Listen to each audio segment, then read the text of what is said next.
Praise the Lord. Praise the Lord. ഈ വിശുദ്ധ കുർബാനയിലൂടെ നമുക്ക് കിട്ടിയ അതിവിസ്മരണീയമായ ആ ദൈവത്തിൻ്റെ ചൈതന്യത്തിൽ നിന്നും നമുക്ക് മനസ്സിലായി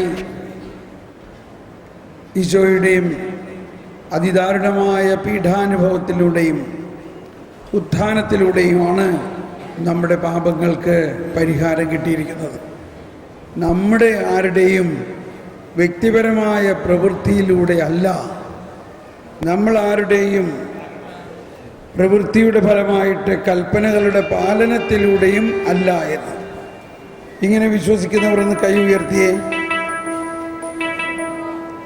പ്രൈസ് ദ ലോർഡ്. വിശ്വാസം വഴിയാണ് നമ്മൾ ജീവിക്കുന്നത്. നീതിമാൻ വിശ്വാസം വഴി ജീവിക്കുന്നു എന്ന് പറയുന്നതിൻ്റെ അർത്ഥം ഇതാണ്.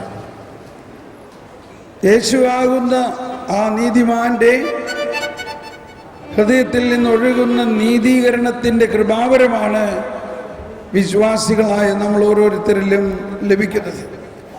എഫേസോസുകാർക്ക് എഴുതിയ ലേഖനത്തിൽ 2-ാം അധ്യായത്തിൽ 8 മുതലുള്ള വചനങ്ങൾ നമുക്കൊന്ന് കേൾക്കാം. എഫേസോസുകാർക്ക് എഴുതിയ ലേഖനത്തിൽ 2-ാം അധ്യായത്തിൽ 8 മുതലുള്ള വചനങ്ങളിൽ പറയുന്നത്,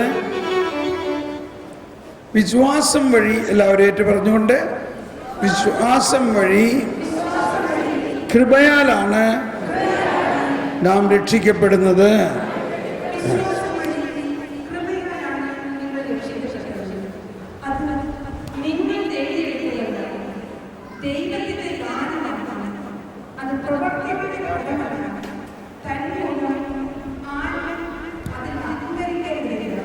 എല്ലാവരും ഒന്നേറ്റ് പറഞ്ഞുകൊണ്ട്, വിശ്വാസം വഴി കൃപയാലാണ് നിങ്ങൾ രക്ഷിക്കപ്പെട്ടത്. അത് നിങ്ങൾ നേടിയെടുത്തതല്ല, ദൈവത്തിൻ്റെ ദാനമാണ്. തുറന്നു വായിക്കാം. അത് പ്രവൃത്തികളുടെ ഫലമല്ല, തന്മൂലം ആരും അതിൽ അഹങ്കരിക്കേണ്ടതില്ല. നാം ദൈവത്തിൻ്റെ കരവേലയാണ്. ദൈവം മുൻകൂട്ടി ഒരുക്കിയ യേശുക്രിസ്തുവിൽ സൃഷ്ടിക്കും. സ്നേഹമുള്ളവരെ, നമ്മൾ ഈ ധ്യാനത്തിലുടനീളം ആരംഭം മുതലേ ചിന്തിച്ചിരുന്നൊരാശയം ദൈവരാജ്യവും ദൈവത്തിൻ്റെ നീതിയെക്കുറിച്ചുമാണ്. നമുക്ക് മനസ്സിലായി, ഈ ദൈവരാജ്യവും നീതിയും നമ്മൾ മനസ്സിലാക്കി കഴിഞ്ഞാൽ, അത് അനുഭവിച്ചു കഴിഞ്ഞാൽ നമ്മൾക്ക് ബാക്കിയുള്ളതെല്ലാം ലഭിക്കും എന്ന് പറഞ്ഞാൽ കുറേ പറമ്പോ വസ്തുവകകളോ ഇന്ന് ലഭിക്കുന്നു എന്നുള്ള കാര്യമല്ല അതിൻ്റെ അർത്ഥം. അതിൻ്റെ അർത്ഥം ഈ ദൈവീക രഹസ്യങ്ങളെക്കുറിച്ചുള്ള പൂർണ്ണമായ അറിവ് നമുക്ക് ലഭിക്കും. ദൈവരാജ്യത്തിൻ്റെ ഈ ജീവിതത്തിലുള്ള അനുഭവത്തിൽ മാത്രമല്ല നമ്മൾ ചിന്തിക്കേണ്ടത്, ഈ ജീവിതത്തിനപ്പുറത്ത് നിത്യമായ ഒരു ജീവിതമുണ്ടെന്നുള്ളതിനെ കുറിച്ച് നമുക്ക് മനസ്സിലാവും. ഈ ജീവിതത്തിൽ മാത്രം ലക്ഷ്യം വെച്ചുകൊണ്ടുള്ള ഒരു വിശ്വാസമല്ല നമ്മുടെ വിശ്വാസമെന്നാണ് നമ്മൾ ഉടനീളം കേട്ടത്. കൊരിന്ത്യോസുകാർക്ക് എഴുതിയ 1-ാം ലേഖനത്തിൽ 15-ാം അധ്യായത്തിൽ 19-ാമത്തെ വചനത്തിൽ നാം കേട്ടു, ഈ ജീവിതത്തിനെ മാത്രം ലക്ഷ്യം വെച്ചുകൊണ്ടാണ്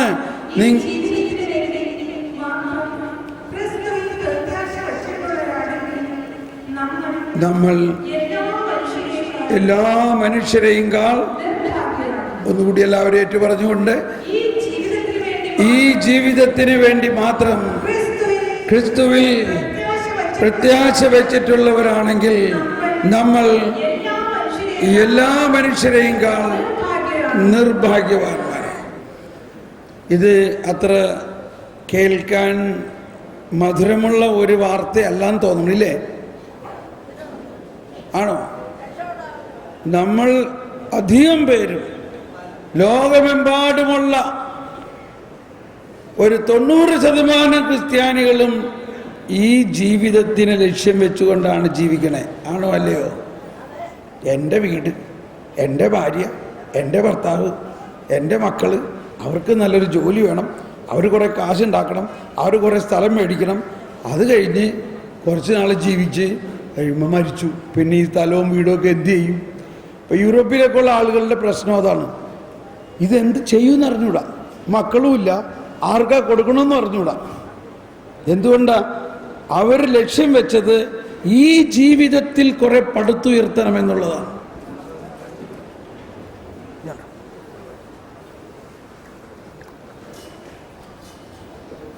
നമ്മൾ ആ വിഡ്ഢിത്തരം ഉണ്ടാകാതിരിക്കാൻ വേണ്ടിയാ നമുക്ക് ഒരുപാട് പേർക്ക് ദാരിദ്ര്യം തന്നേക്കണത്. ചിലർ പറഞ്ഞു എനിക്കൊരു വീടില്ല. ഞാൻ പറഞ്ഞു പ്രൈസ് ദി ലോർഡ്. അപ്പൊ നീ കർത്താവ് ഈശോ മിശിഹായുടെ അതേ ജീവിതമാണ്. ദാനപരണ പിന്നെ ഈ വീടിന് വേണ്ടി പ്രാർത്ഥിക്കാൻ, എന്നിട്ട് കുറെ പ്രാർത്ഥിച്ചിട്ടും വീട് കിട്ടണില്ല. നല്ല കാര്യം. കണ്ട ഈ കന്യാസ്ത്രീമാരൊക്കെ വീടുണ്ടോ? അവർക്ക് ഒരു വീടുമില്ല അവർക്ക്. എന്നിട്ട് അവർ നോക്കി സന്തോഷത്തിൽ ഇരിക്കണം.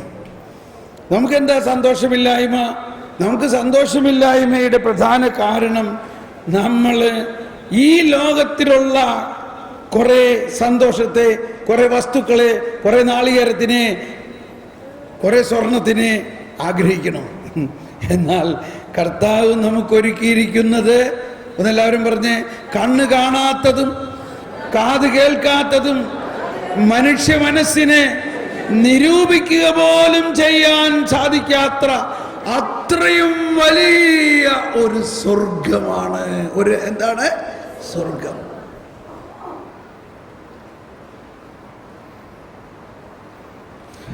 ഷോക്കടിച്ചോ? അപ്പൊ ഈ കൺവെൻഷൻ കഴിഞ്ഞാൽ നമുക്കൊന്നും കിട്ടൂല അല്ലേ? ഒന്നും കിട്ടരുത്. എന്ത് കിട്ടാൻ പാടുള്ളൂ? സ്വർഗം മാത്രം. ഒരു നയ പൈസയുടെ ബെനിഫിറ്റ് നിങ്ങൾക്ക് ഉണ്ടാകരുതെന്നാണ് എൻ്റെ പ്രാർത്ഥന. കടബാധ്യത കുറെ കൂടി കൂടട്ടെ. വീടില്ലാത്തവർക്ക് വീട് കിട്ടരുത്. കാരണം അവർ മനസ്സിലാക്കണം, ഞങ്ങൾ എന്തിനാണ് വീടില്ലാണ്ടാക്കിയിരിക്കുന്നത്? ആ നസ്രത്തിലെ കുടുംബവുമായിട്ടുള്ള ഒരു അടുത്ത ബന്ധമുള്ളത് കൊണ്ടാണ്.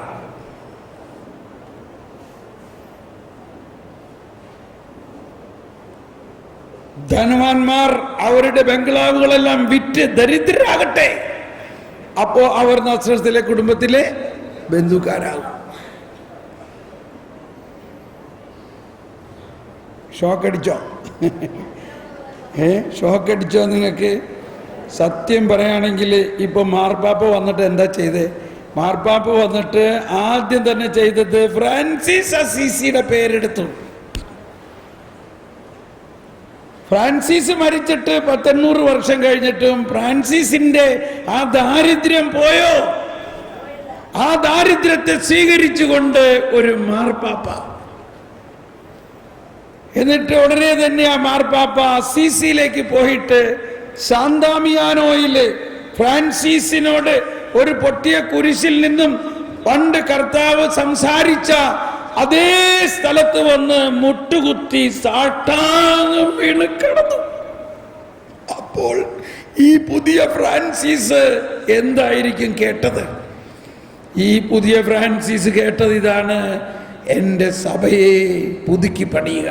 Price the Lord. അന്ന് ആ ഫ്രാൻസിസ് അസീസിയോട് പറഞ്ഞ അതേ വാക്കുകൾ ഈ ഫ്രാൻസിസിന്റെ ഹൃദയത്തിൽ മുഴങ്ങി.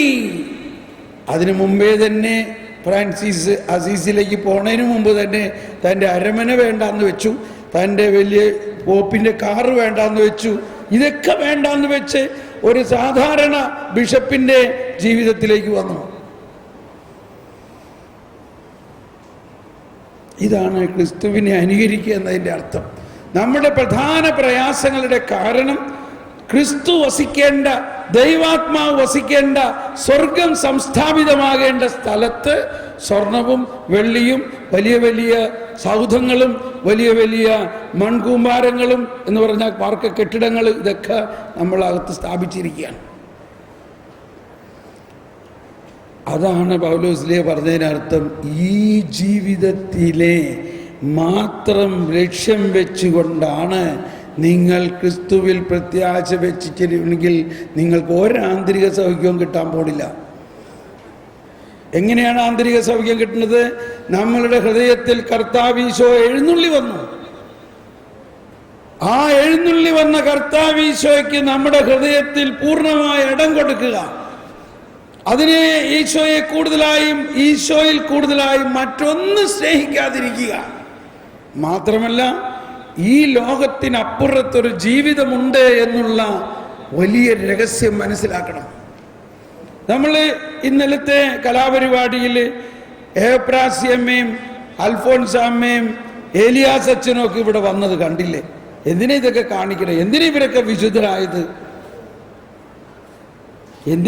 വിശുദ്ധരായത്? നമ്മൾ വിചാരിക്കേണ്ട അവർക്ക് മാത്രം വിശുദ്ധരാകാൻ പറ്റുള്ളൂ.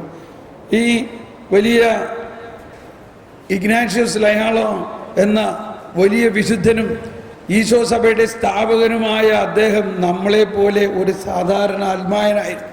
അല്ല, എല്ലാ വിശുദ്ധരും അൽമായരായിരുന്നു ഇല്ലേ? അദ്ദേഹം ഒരു പട്ടാളത്തിൽക്കാരനായിരുന്നു. യുദ്ധത്തിൽ വെടിയേറ്റു, കാല് ചതഞ്ഞു, കാല് അമ്പ്യൂട്ട് ചെയ്യേണ്ട അവസരം വന്നു. അങ്ങനെ ആശുപത്രിയിൽ അഡ്മിറ്റായി. കുറേ നാൾ ആശുപത്രിയിൽ കിടക്കേണ്ടി വന്നു. അതാണ് ഈ രോഗവും ആശുപത്രിയൊക്കെ നല്ലതാണ്. എന്ന ആശുപത്രിയിൽ കിടന്നപ്പോൾ സിസ്റ്റർമാരോ നേഴ്സുമാരോ എന്തെങ്കിലുമൊക്കെ പുസ്തകം വായിക്കാൻ കൊടുക്കും, സമയം പോകണ്ടേ.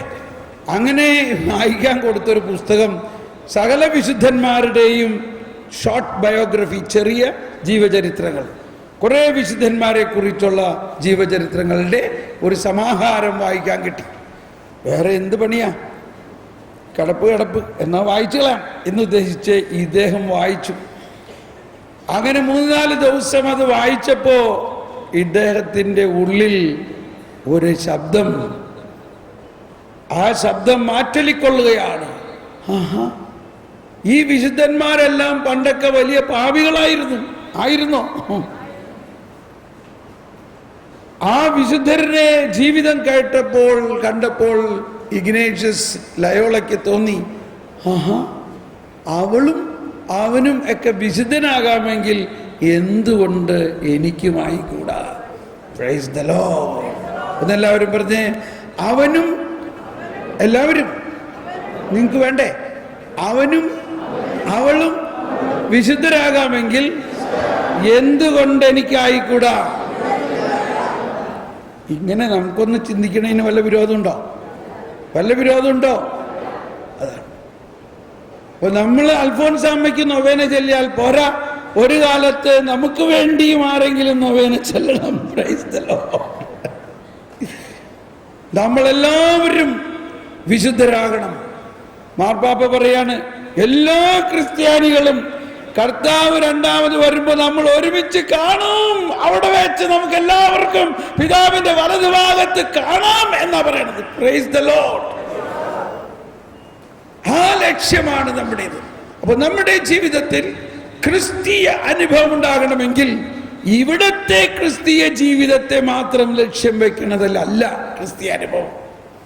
ക്രിസ്തീയ അനുഭവം എന്ന് പറയുന്നത് ഈ ജീവിതത്തിനപ്പുറത്ത് അനന്തമായ ഒരു ജീവിതമുണ്ടെന്നും ആ ജീവിതത്തിന്റെ മാധുര്യം ഇവിടെ വെച്ച് തന്നെ നമുക്ക് ആസ്വദിച്ച് തുടങ്ങാം എന്നതിലാണ്.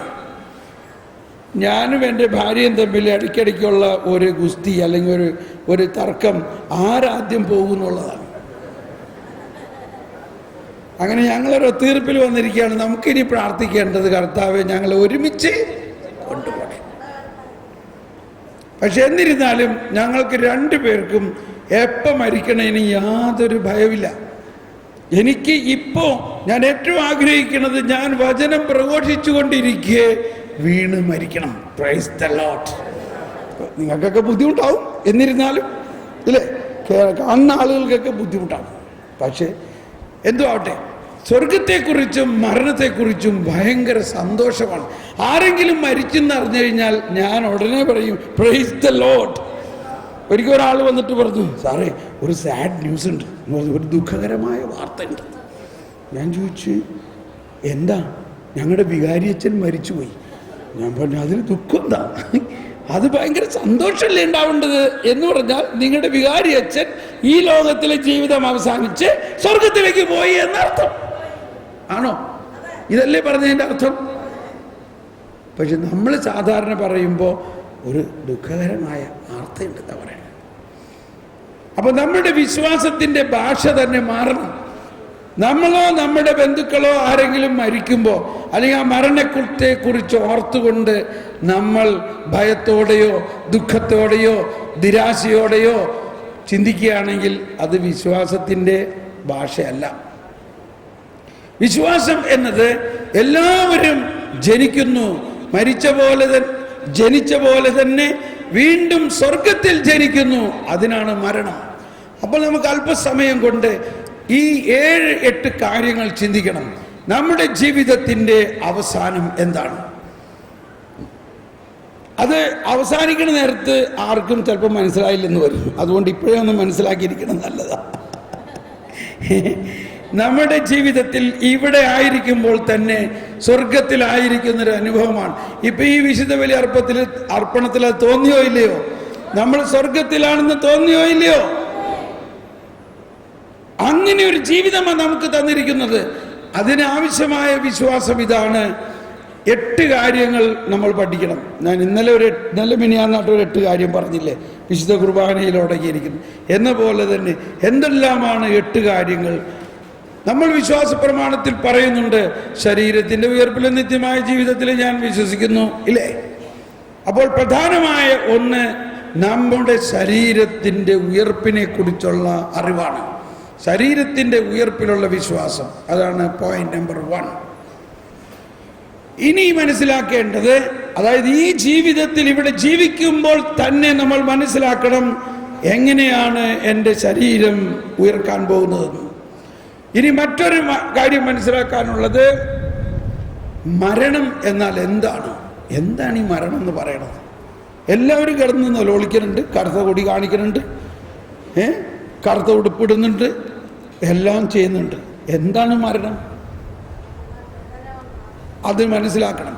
ഇനി 2, മരിക്കുന്ന സമയത്ത് എന്ത് സംഭവിക്കുന്നു? തനത് വിധി സംഭവിക്കുന്നു. മരിക്കുമ്പോൾ തന്നെ നമ്മൾക്കൊരു വിധിയുണ്ട്, അതിന് തനത് വിധി എന്ന് പറയും. അടുത്തെന്ത് സംഭവിക്കുന്നു? അടുത്ത് സംഭവിക്കുന്നതാണ് സ്വർഗം. പിന്നെ നമ്മൾ പഠിക്കണം എന്താണ് സ്വർഗം, എന്താണ് ശുദ്ധീകരണം സ്ഥലം, എന്താണ് നരകം. നമ്മൾ വിചാരിക്കുന്നത് ഇച്ചിരിക്കുള്ളൊരു പാപം എന്തെങ്കിലും ചെയ്യുമ്പോഴേക്കും നമ്മൾ ഉടനെ നരകത്തിൽ പോയി എന്ന് പറഞ്ഞുകൊണ്ടാണ്. അപ്പോൾ പിന്നെ യേശുക്രിസ്തു എന്തിനാ വന്നത്? നിങ്ങൾ നരകത്തിൽ പോകാതെ, എൻ്റെ ഈശോയെ ഞങ്ങളുടെ പാവങ്ങൾ ക്ഷമിക്കണമേ, നരകത്തിൽ നിന്ന് ഞങ്ങളെ രക്ഷിക്കണേ, എല്ലാ ആത്മാക്കളെയും, പ്രത്യേകിച്ച് അങ്ങയുടെ കാരുണ്യം ഏറ്റവും കൂടുതൽ ആവശ്യമുള്ള ആത്മാക്കളെയും സ്വർഗത്തിലേക്ക്. അപ്പൊ ഈ പ്രാർത്ഥനയുടെ അർത്ഥം എന്താ? അപ്പോ നരകം എന്ന് വെച്ചാൽ എന്താണ്? അപ്പൊ എന്തെല്ലാം ഉണ്ട്? ശരീരത്തിന്റെ ഉയർപ്പ്, അതൊരു വിഷയം വേറെ.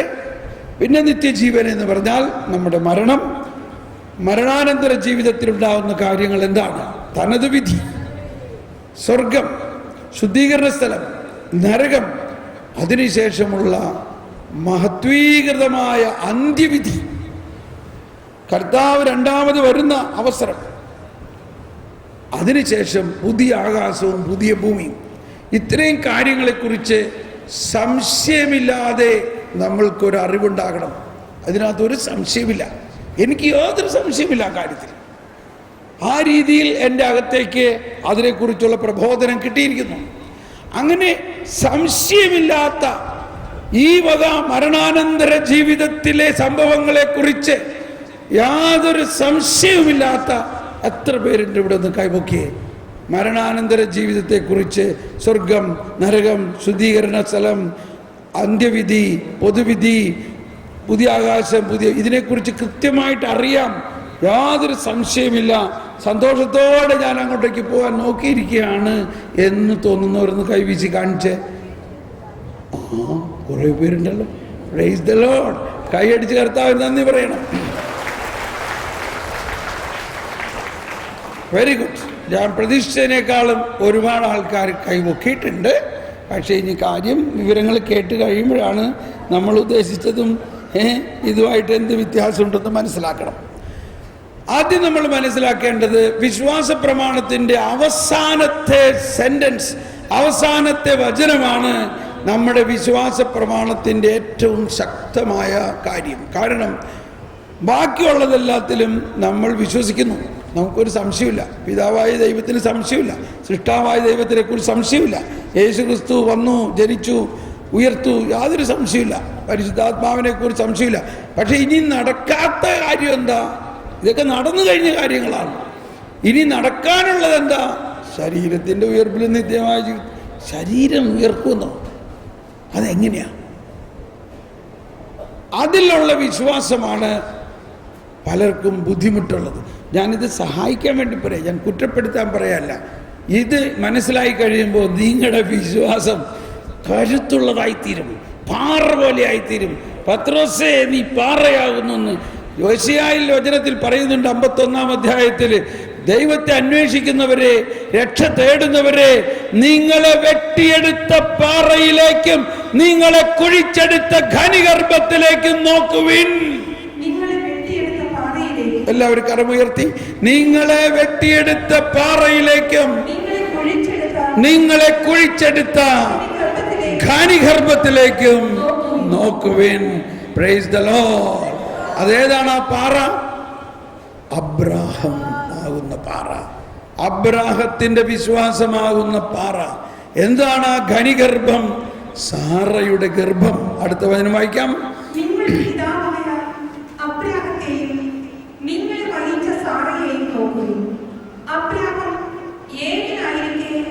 ഞാൻ അവനെ വിളിച്ചു, ഞാൻ അവനെ അനുഗ്രഹിച്ചു, അവൻ വർദ്ധിച്ചു പെരുകി. Price the Lord. അപ്പൊ നമ്മൾ ഇന്ന് ആസ്വദിക്കുന്ന, അനുഭവിക്കുന്ന ഈ വിശ്വാസം നമ്മൾ ആരുടെയും പ്രവൃത്തിയിലൂടെ കിട്ടിയതല്ല. അബ്രാഹത്തിന് ദൈവം ദാനമായി കൊടുത്ത വിശ്വാസം, അതിൽ തന്നെ, ആ ദാനത്തിൽ തന്നെ ഉണ്ടായിരുന്ന ഒരു കണക്ക്, ഇത് നിനക്ക് മാത്രമുള്ളതല്ല, നിനക്കും നിന്റെ സന്തതി പരമ്പരകൾക്കുമുള്ള വിശ്വാസമാണ്. ഞാൻ ഇന്നലെ പറഞ്ഞു, അബ്രാഹത്തിനോട് കർത്താവ് പറഞ്ഞു, ആകാശത്തിലെ നക്ഷത്രങ്ങളെ നോക്കുവിൻ, കടപ്പുറത്തെ മണൽത്തരികളെ നോക്കുവിൻ, നിനക്ക് ഞാൻ ആകാശത്തിലെ നക്ഷത്രങ്ങളെ പോലെ സന്തതികളെ തരും. ആ സന്തതികളിൽ ഒരാളാണോ നമ്മൾ? ആണോ? അതായത് ആ നക്ഷത്രങ്ങളിൽ ഒരു നക്ഷത്രമാണോ നിങ്ങൾ? എങ്കിൽ അന്ന് നമ്മൾ ഓരോരുത്തരെയും കർത്താവ് കണ്ടു. Praise the lord. നമ്മൾ ഓരോരുത്തരും അന്ന് അബ്രാഹത്തിനെ കാണിച്ചു കൊടുത്ത ആ നക്ഷത്രമാണ്. Praise the lord. അഭിമാനമുണ്ടോ? അഭിമാനം തോന്നുന്നുണ്ടോ? നമ്മളെ ഒരു നക്ഷത്രമായിട്ട് അന്ന് കർത്താവ് അബ്രാഹത്തിന് കാണിച്ചു കൊടുത്തു. ഈ ഭാഷ മനസ്സിലാവുന്നുണ്ടോ ഇല്ലയോ? മനസ്സിലാവുന്നുണ്ടോ? ഈ ഭാഷ മനസ്സിലാവുന്നുണ്ടോ? ഓക്കെ. അബ്രാഹത്തിന് ഇതേമാതിരി ഒരു കൂട്ടം കമ്മ്യൂണിറ്റി ഒന്നും ഉണ്ടായിരുന്നില്ല. ഭയങ്കര രസമാണ്. അവിടെ എഴുതിയേക്കുന്നത് എന്താ? അബ്രാഹം ഏകനായിരുന്നപ്പോൾ കർത്താവ് അബ്രാഹത്തിനെ വിളിച്ചു. ഏകനായിരുന്നു, വേറൊരാളും ഈ വിശ്വാസം അറിയണു. ഇപ്പോൾ വളരെ വിശാലമായിട്ട് പോകും. ഞാൻ അത് ഇനി പല കാര്യങ്ങളും ഞാൻ പിന്നെ പറയാമെന്ന് പറഞ്ഞിട്ട് പറഞ്ഞിട്ടുണ്ടാവില്ല, ഇല്ലേ? അങ്ങനെ ആരോ പറയണേട്ട് ഞാനിപ്പോൾ എന്ത് ചെയ്യാൻ പറ്റും? അത് ഇപ്പോൾ പറയുകയാണെങ്കിൽ ഞാൻ ഈ പറയാൻ പോണ കാര്യം മനസ്സിലാവും. അതുകൊണ്ട് നിങ്ങൾ എന്ത് ചെയ്യണം? ഒരു 9 ദിവസത്തെ ധ്യാനത്തിൽ വരണം. അല്ലെങ്കിൽ ഇവിടെ നമുക്ക് കൂടുതൽ നീണ്ടു നിൽക്കുന്ന ഒരു ധ്യാനം, ഇവിടെ പണ്ടൊരു 9 ദിവസത്തെ ധ്യാനം നടത്തിയായിരുന്നു. അല്ലെങ്കിൽ അതിൽ നിന്ന് നിങ്ങൾക്കൊരു സൂചനയാണ്, അതിനെക്കുറിച്ച് നമ്മൾ പഠിക്കണം. പഠിക്കാനുള്ള ഒരു കുറിപ്പ് തന്നിട്ടുണ്ട്. പക്ഷേ പിന്നെ നിങ്ങൾ അന്വേഷിച്ച് പഠിക്കണം. ഇപ്പം ഞാൻ ശരീരത്തിൻ്റെ ഉയർപ്പിനെ കുറിച്ച് പറഞ്ഞില്ലെങ്കിൽ അത് വിട്ടുപോകും. ഓക്കെ, ശരീരത്തിൻ്റെ ഉയർപ്പിനെ കുറിച്ച് പറയുന്നതിന് മുമ്പ് ഞാനിത് പറഞ്ഞതിൻ്റെ കാര്യം, അബ്രാഹത്തിന് ദൈവം കൊടുത്ത വിശ്വാസത്തിൽ ഈ ശരീരത്തിൻ്റെ ഉയർപ്പിനെ കുറിച്ചുള്ള വിശ്വാസം ഉണ്ടായിരുന്നു. Price the Lord. അതിൻ്റെ ഒരു സൂചനയ്ക്ക് വേണ്ടിയാണ് ഇത്. ചുമ്മാ ഇപ്പം നമുക്ക് കിട്ടിയ ഒരു ഐഡിയ അല്ല അത്. അത് പെട്ടെന്ന് ഞാൻ അതിനകത്തുനിന്ന് സ്പർശിക്കാം. അബ്രാഹത്തിന് ഈ മകനെ കൊടുത്തു. അങ്ങനെ അബ്രാഹത്തിന് കിട്ടിയ മകനെ അബ്രാഹം താലോലിച്ച് വളർത്തിയിട്ട് ഇരിക്കുമ്പോൾ കർത്താവ് പറയാണ്, നീ നിന്റെ ആ സ്നേഹിക്കുന്ന ഏക മകനെ എനിക്ക് വേണ്ടി ബലിയർപ്പിക്കണം. അപ്പോ ഇത്രയും നാള് കർത്താവ് പറഞ്ഞു, നിന്റെ ഈ മകനിലൂടെ ആകാശത്തിലെ നക്ഷത്രങ്ങളെ പോലെ ഞാൻ സന്താനങ്ങളെ നൽകുമെന്ന് പറഞ്ഞ ആ വാഗ്ദാനം, ആ ഉടമ്പടി എങ്ങനെ സംഭവിക്കും? ആ മകനെ ബലിയർപ്പിക്കാൻ പറയുമ്പോൾ അതെങ്ങനെ സംഭവിക്കും? ഇവിടെയാണ് അബ്രാഹാം എന്ത് ചെയ്തു? അബ്രാഹാം വിശ്വസിച്ചു. എന്തിൽ വിശ്വസിച്ചു? ആ മുൻപ് പറഞ്ഞ ഉടമ്പടി കർത്താവ് നടപ്പാക്കും. കാരണം എന്റെ കർത്താവ് എന്റെ മകനെ ഞാൻ ദഹന ബലി അർപ്പിച്ചാലും അവനെ ഉയർപ്പിക്കാൻ കഴിവുള്ളവനാണെന്ന് അബ്രാഹാം അന്ന് വിശ്വസിച്ചു. ഹല്ലേലൂയ. എബ്രായ ലേഖനം 11-ാം അധ്യായം 19-ാമത്തെ വചനം അവിടെയല്ലേ? നോക്കിയേ, എബ്രായ ലേഖനം 11-ാം അധ്യായത്തിൽ 19-ാമത്തെ വചനം ഒന്ന് വായിക്കാം. നമ്മൾ കുറെ 19 വായിച്ചെന്നാണ്. നേരത്തെ ഒരു 19 വായിച്ചില്ലേ? ഇപ്പൊ വേറൊരു 19. എബ്രായ 11:19 അബ്രാഹാം ഈ മകനെയും കൊണ്ട് മലമുകളിലേക്ക് പോകുന്നതിന് മുമ്പ് തന്റെ വേലക്കാരോട് പറഞ്ഞു, നിങ്ങൾ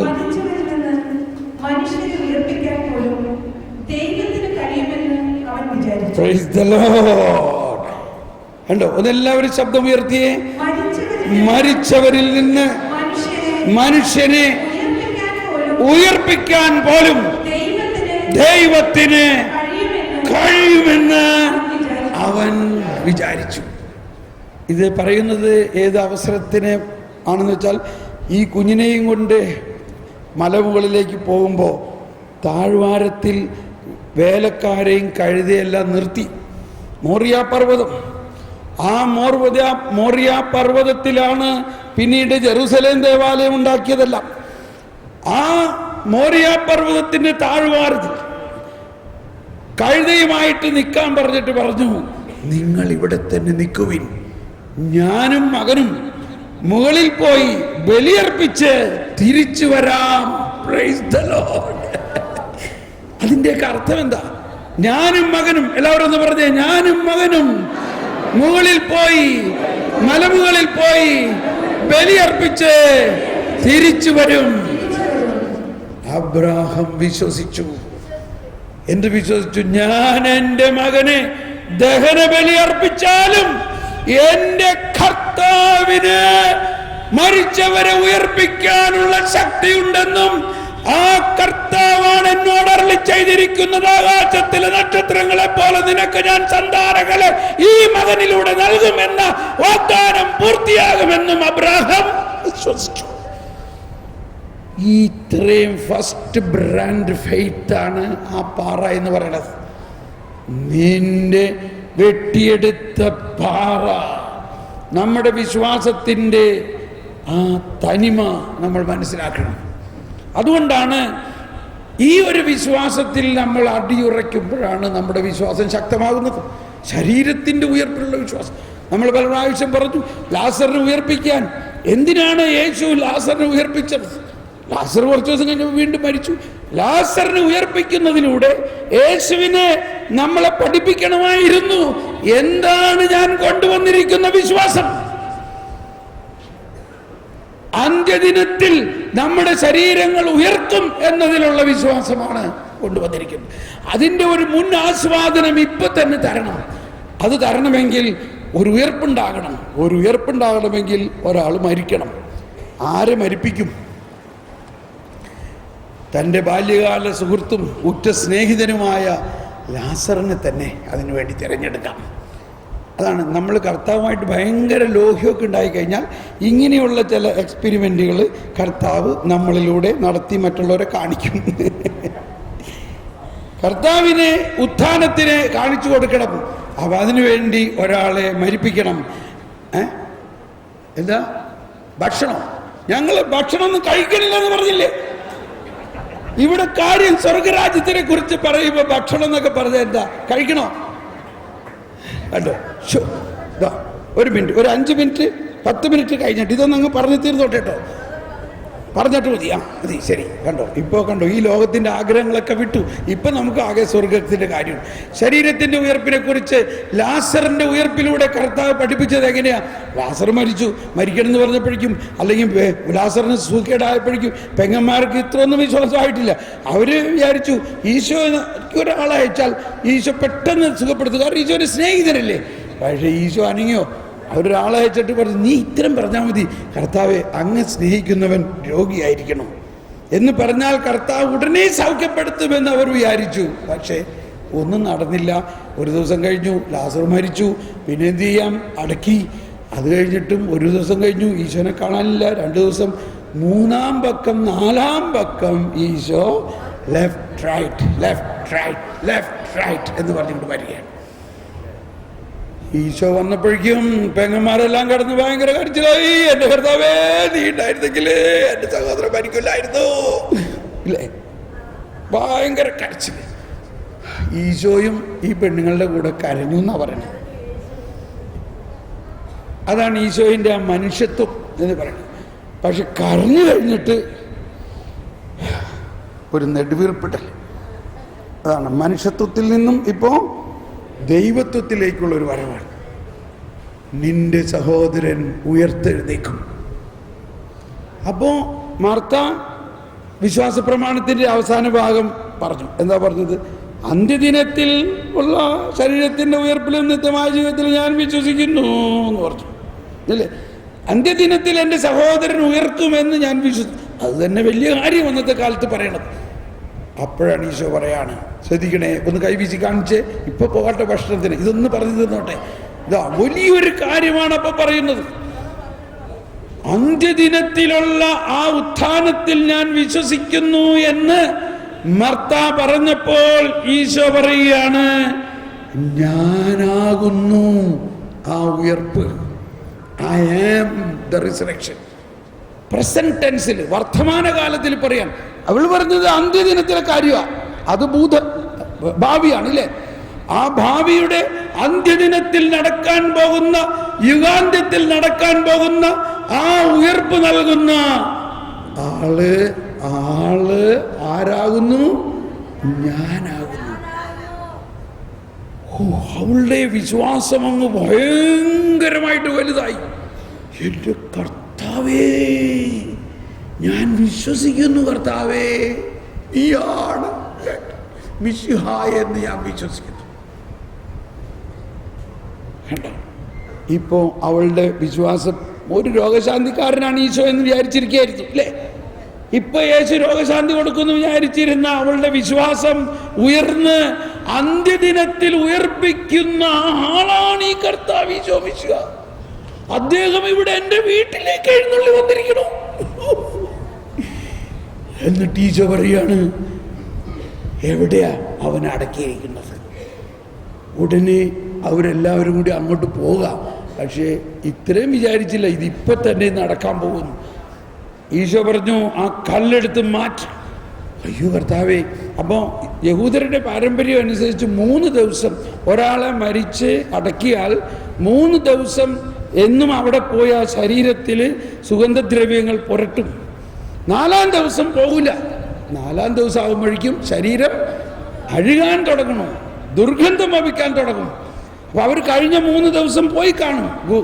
ആ കബറിടത്തിൽ പോയി തൻ്റെ സഹോദരൻ്റെ ശരീരത്തിൽ ലേപനങ്ങൾ പുരട്ടി. അതുകൊണ്ടാണ് പറയണേ, കർത്താവേ ഇപ്പം 4-ാം ദിവസമായി. 4-ാം ദിവസം അത് കയറാൻ പാടില്ല, കാരണം അവരുടെ ആചാരം അനുസരിച്ച് 3 ദിവസം പുരട്ടാൻ പാടുള്ളൂ. 4-ാം ദിവസം അഴുകാൻ തുടങ്ങും. അതുകൊണ്ടാണ് പറയണത്, ഇപ്പം 4-ാം ദിവസമായി, ഇപ്പോൾ ശരീരം ദുർഗന്ധം വമിക്കുന്നുണ്ടാവും. കർത്താവ് അതിനു വേണ്ടിയല്ലേ നോക്കിയിരുന്നത്.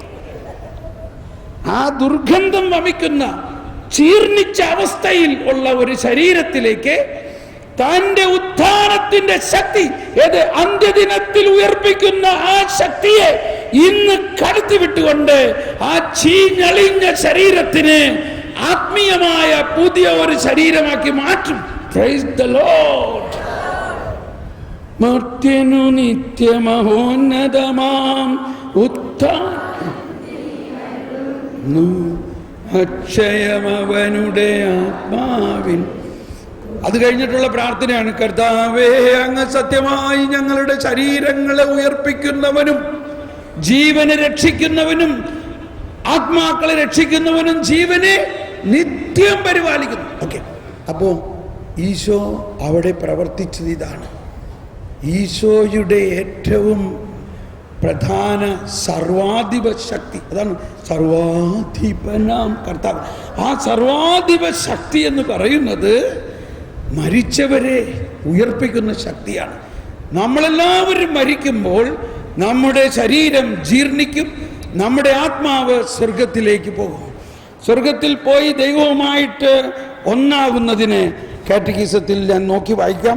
കാരണം ഞാനിത് എൻ്റെ ബുദ്ധിയിൽ ഉൾക്കൊണ്ടൊരു കാര്യമല്ല പറയുന്നത്, സഭയുടെ പ്രബോധനത്തിൽ നിന്നാണ് പറയുന്നത്. 997 ശരീരത്തിൽ ഉയർത്തും. ഓക്കെ, എന്താണ് ഉയർത്തെഴുന്നത്? ഈ പാരഗ്രാഫ് വായിച്ചിട്ട് നമ്മൾ ഉടനെ പ്രശ്നത്തിന് പോകാം. മരണത്തിൽ ശരീരത്തിൽ നിന്നുള്ള ആത്മാവിൻ്റെ വേർപാടിൽ മനുഷ്യ ശരീരം ജീർണിക്കുന്നു. കണ്ടോ, അതാണ് ഇപ്പോൾ ദുർഗന്ധം വമിക്കുന്നുണ്ടെന്ന് പറഞ്ഞതിൻ്റെ അവസ്ഥ. ഇതെല്ലാം നമ്മൾക്കുണ്ടാകാൻ പോകുന്നതാണ്. നമ്മളെല്ലാവരുടെയും ശരീരം ജീർണിക്കും. എന്നാൽ ആത്മാവ് മരിക്കുമ്പോൾ തന്നെ ദൈവത്തെ കണ്ടുമുട്ടാനായി യാത്രയാവുന്നു. അതേസമയം ഈ ആത്മാവ്, ദൈവത്തിൽ ചെന്നെത്തിയ ആത്മാവ് മഹത്വീകൃത ശരീരവുമായുള്ള പുനരൈക്യത്തിനായി കാത്തിരിക്കുകയും ചെയ്യുന്നു. നമ്മുടെ ആത്മാവ് കാത്തിരിക്കുകയാണ്. എന്തിനു വേണ്ടി കാത്തിരിക്കുന്നു? നമ്മുടെ ഈ ജീർണിച്ച ശരീരം മഹത്വീകരിക്കപ്പെട്ട് ഉയർത്തെഴുന്നേറ്റ് ഒരുമിച്ച് കൂടാൻ വേണ്ടി ദൈവം തൻ്റെ സർവാധീത ശക്തി കൊണ്ട്, അതാണ് സർവാധിപനം, യേശുവിൻ്റെ ഉത്ഥാനത്തിൻ്റെ ശക്തിയിലൂടെ, ഇത് യേശു ഉയർത്തെഴുന്നേറ്റതിലൂടെയാണ്. ആ ഉത്ഥാനത്തിൻ്റെ ശക്തി കഴിഞ്ഞതല്ല, അത് കഴിഞ്ഞതും ഇപ്പോഴുള്ളതും വരാനിരിക്കുന്നതും എന്നും ഇന്നും എന്നേക്കുമായിട്ടുള്ളതാണ്. ഉത്ഥാനത്തിൻ്റെ ശക്തിയിലൂടെ നമ്മുടെ ശരീരങ്ങളെ, ഈ ജീർണിച്ച് മരിച്ച നമ്മുടെ ശരീരങ്ങളുടെ, നമ്മുടെ ആത്മാക്കളോട് വീണ്ടും